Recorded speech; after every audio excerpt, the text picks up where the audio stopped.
Okay, we're going to be looking into mathematics, and the topic is Pythagoras theorem.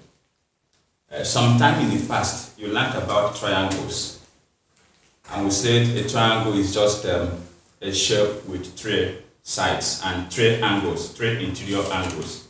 Then we mentioned types of triangles: the isosceles triangle, the scalene triangle, the right-angled triangle, and some other ones.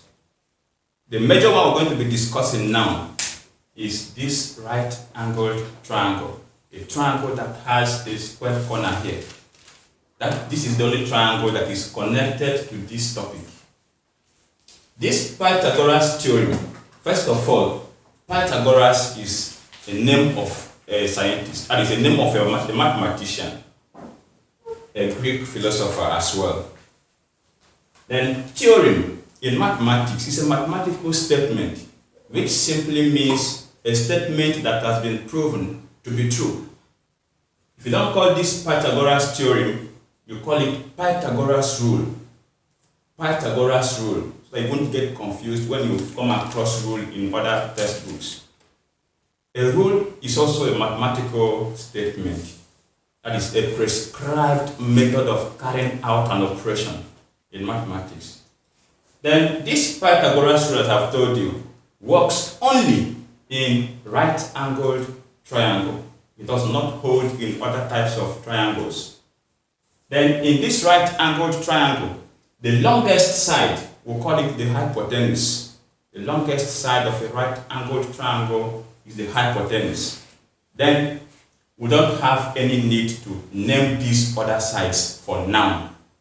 These other sides will be named in our next topic, angle of elevation and depression. That's when we'll get there. Then the rules or the theorem states that the square on the hypotenuse is equal to the sum of the squares of the other two sides. Look at what I mean.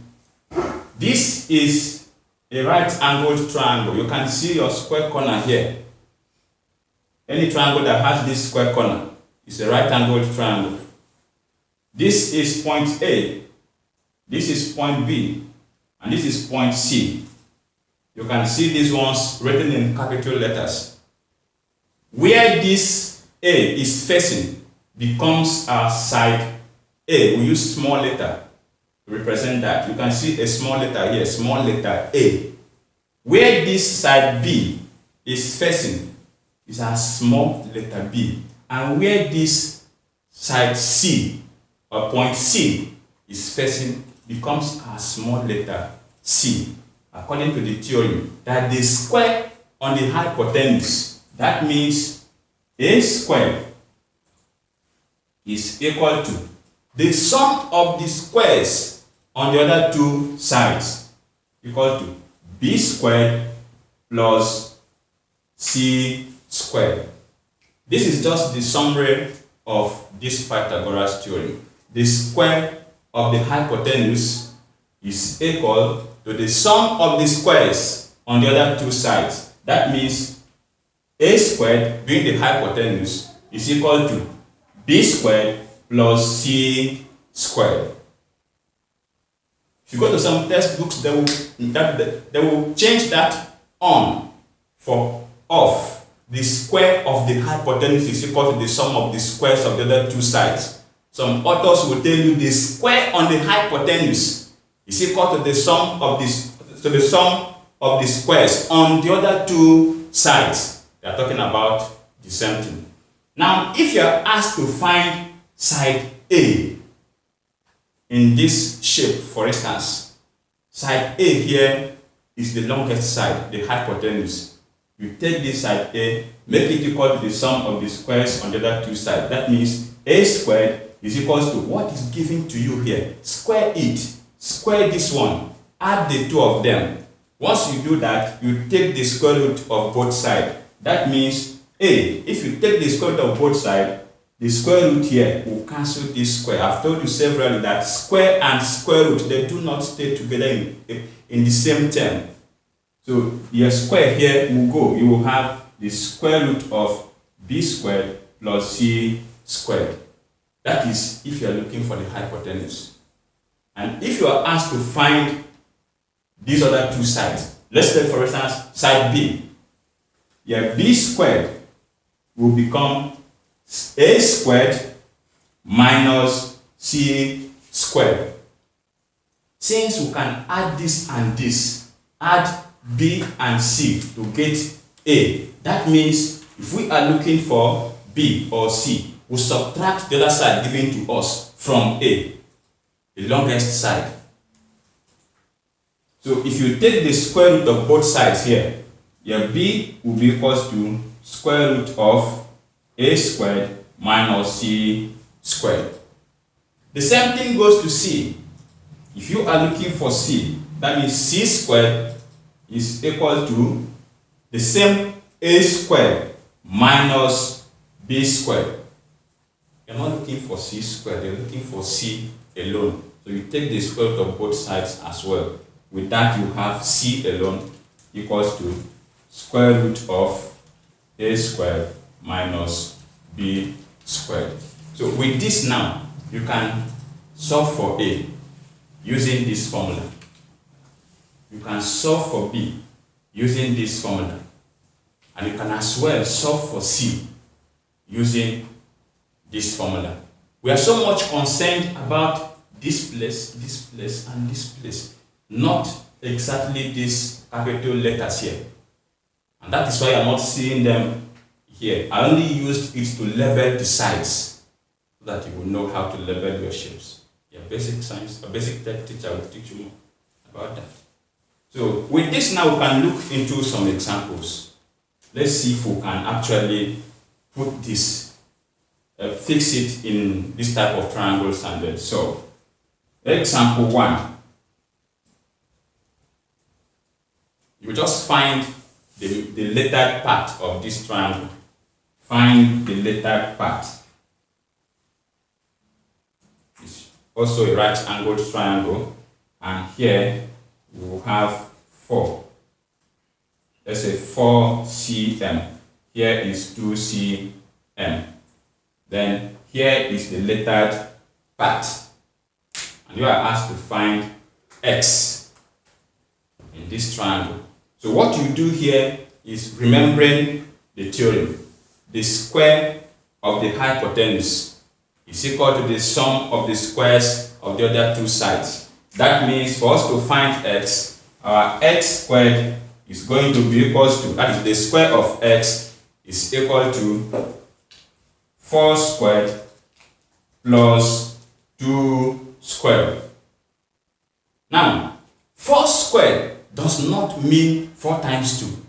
Any number raised to the power of 2, it means that number multiplying itself once. If it's raised to the power of 3, that number times itself again. That is how to do that. So your x squared here is equals to 4 raised to the power 2 here means 4 times 4. In multiplication table, you know if 4 times 4 is 16. Plus, we have 2 here. 2 raised to power 2 means 2 times 2. 2 times 2. Okay. With this, we cannot get exactly what 1. We can change this to, let's say, 3. So we'll have 3 raised to power 2, which will give us 3 times 3, 9. Then our x squared here is equals to 16 plus 9. 16 plus 9, which will give us 25. 25. And as I told you earlier on, you are not looking for a squared. What you are looking for is b squared. That means having summed the squares of this, you take the square root. So for us to take the square root of both sides, our x is equals to square root of 25. The square root of 25 is equals to 5. Since here is in cm, here is in cm, that means the unit of this side you are looking for will also be in cm. 5 cm. So this is what you do. This one is what you do when you are asked to find the hypotenuse. Now, if we take this for another example, let's say example 2. Example 2, you still have a right angled triangle this way, and here is 10 cm, and here is 15 cm, and here is y, and you're asked to find the lettered part. Find the lettered part, that is this y. You should also note that the rule or the theorem holds here. The square of the longest side, called the hypotenuse, is equal to the sum of the squares of the other two sides. So you can return to this. That is, we're taking here to be our side C.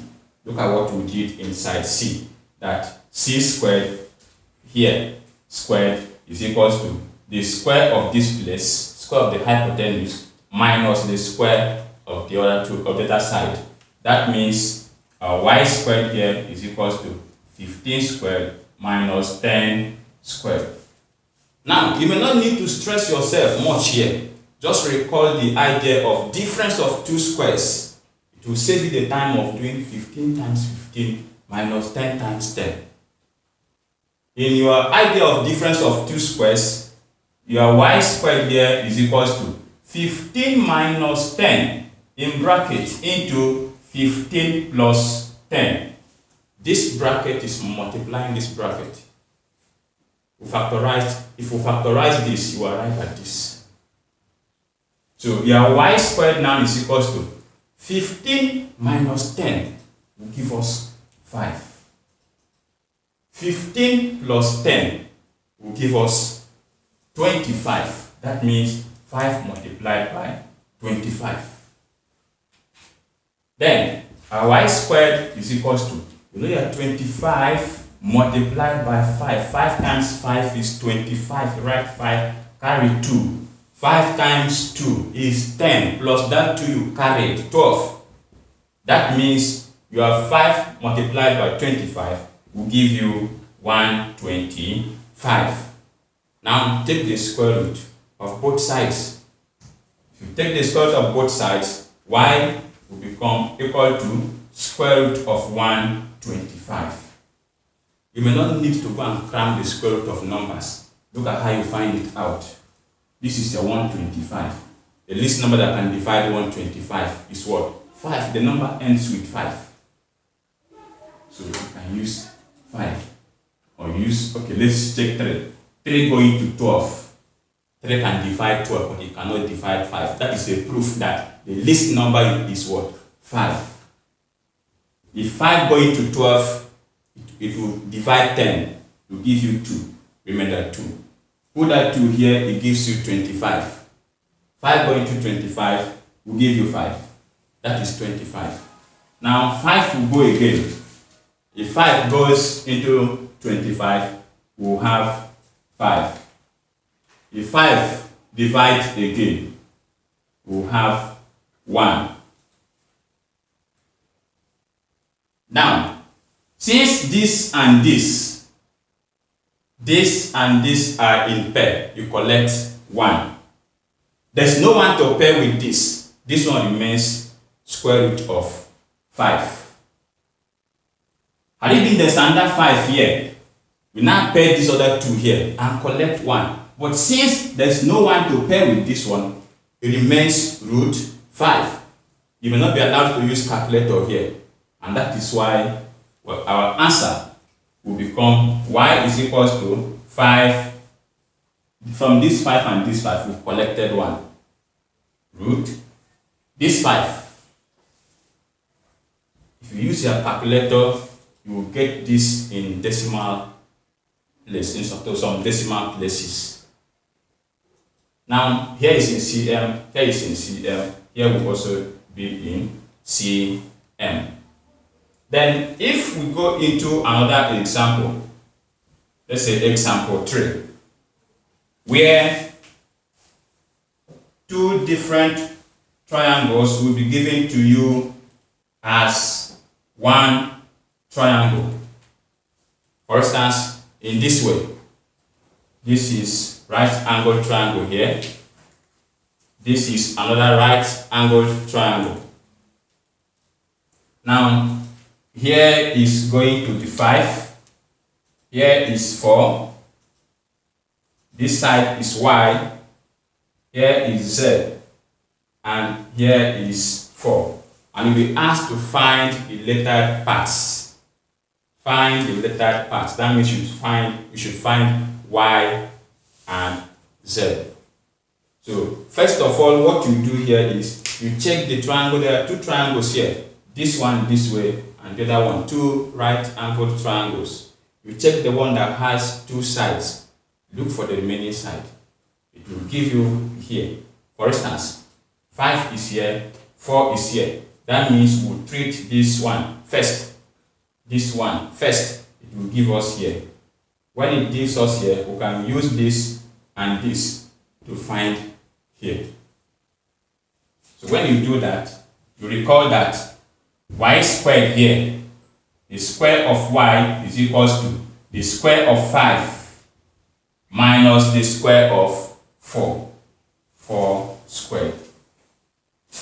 Now, your y squared is equals to 5 squared means 5 times 5. That is 25. Minus 4 squared means 4 times 4. That is 16. Then, our y squared now is equals to 25 minus 16. 25 minus 16. That will give us 9. Then the square root of both sides will now remove this square here. That means y is equals to square root of 9. Our y is equals to 3. That means this side is equals to 3. With this now, we have known this side. We are regarding to this other triangle here. We have known this side. We have known this side. The z is the hypotenuse where we are to look for. So for us to solve for z, we take it that z squared is equals to y squared. But we're not using y again. We have solved for y and we have 3 as y. So we will not use y again. 3 squared plus this side 4 squared. So z squared is equals to 3 squared is 3 times 3, which is 9, plus 4 squared is 4 times 4, which is 16. Z squared is equals to 9 plus 16. That will give us 25. So if you take the square root of both sides, z is now equals to square root of 25, which will give us 5. That is 5. So if you are given 2 triangles in one triangle, look for that triangle that has 2 sides given. Solve that one first. Get the remaining side, the third side. That third side, it shares it with the other side, the other triangle. Since this side and this triangle are sharing this line, that means whatever we have for the value of this y is also part of this triangle here. That is why we used it. 9 or 3 squared from here to give us 9. This 9 is your y here, the value of y, which we got here. So with this, I believe you've taken off here all these ones. We can now go over to Pythagorean triples. Pythagorean triples.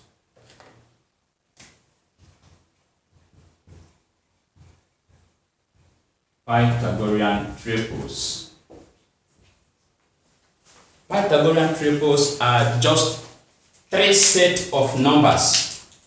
3 sets of numbers that obey the Pythagoras rule or the Pythagoras theorem.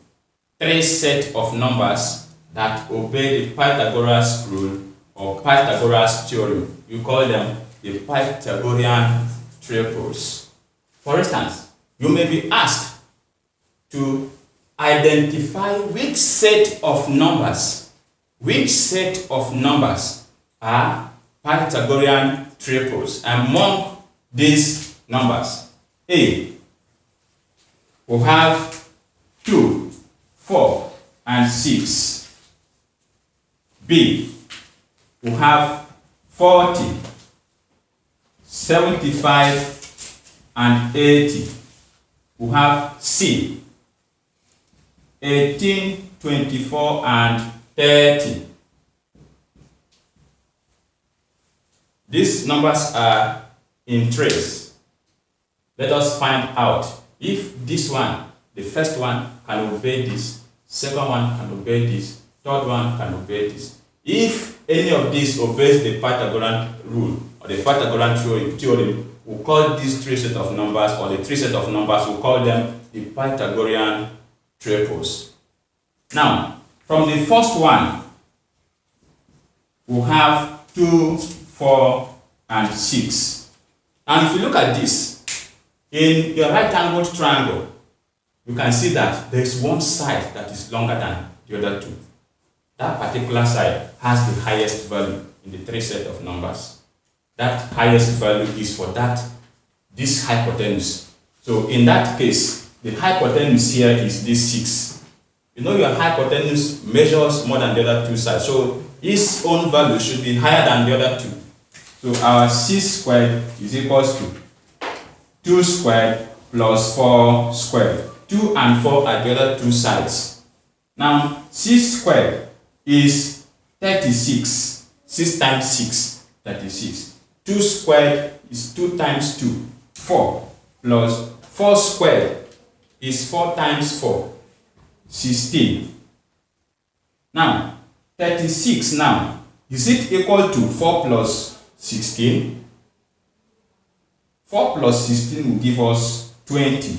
So, 36 is not equal to 20. And as such, this is not Pythagorean triple.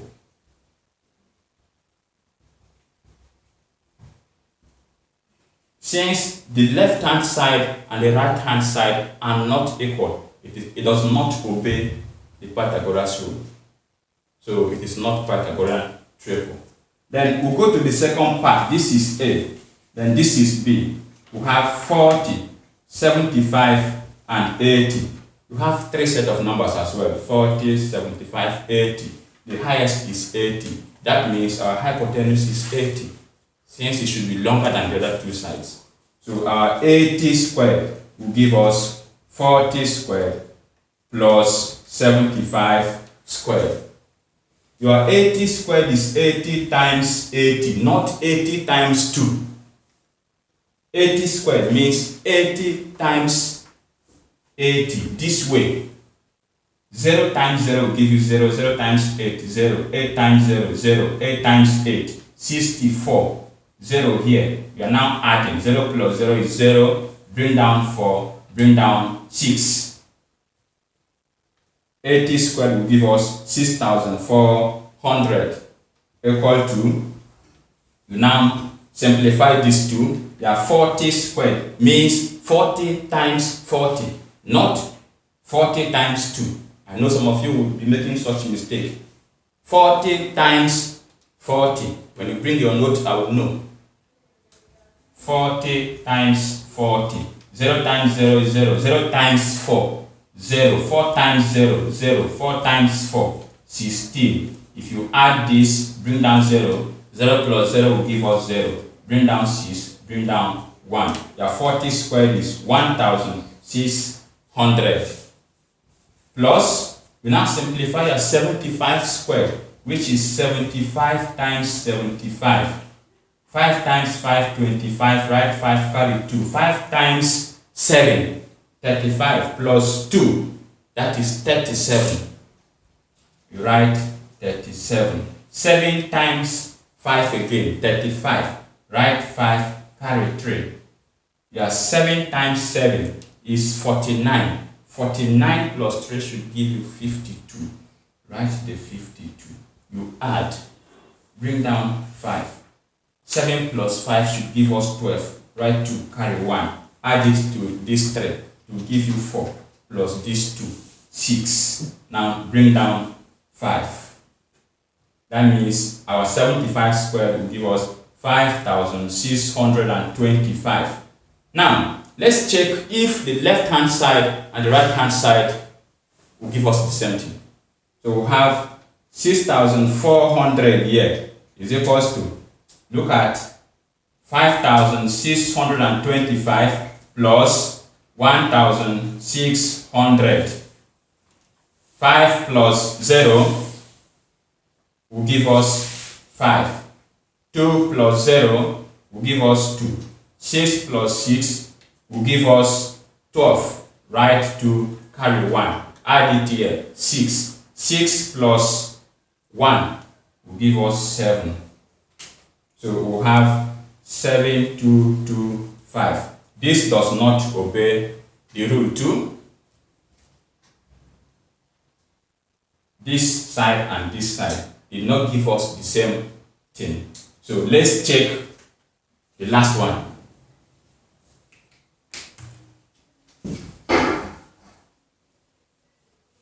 Let's check the last one.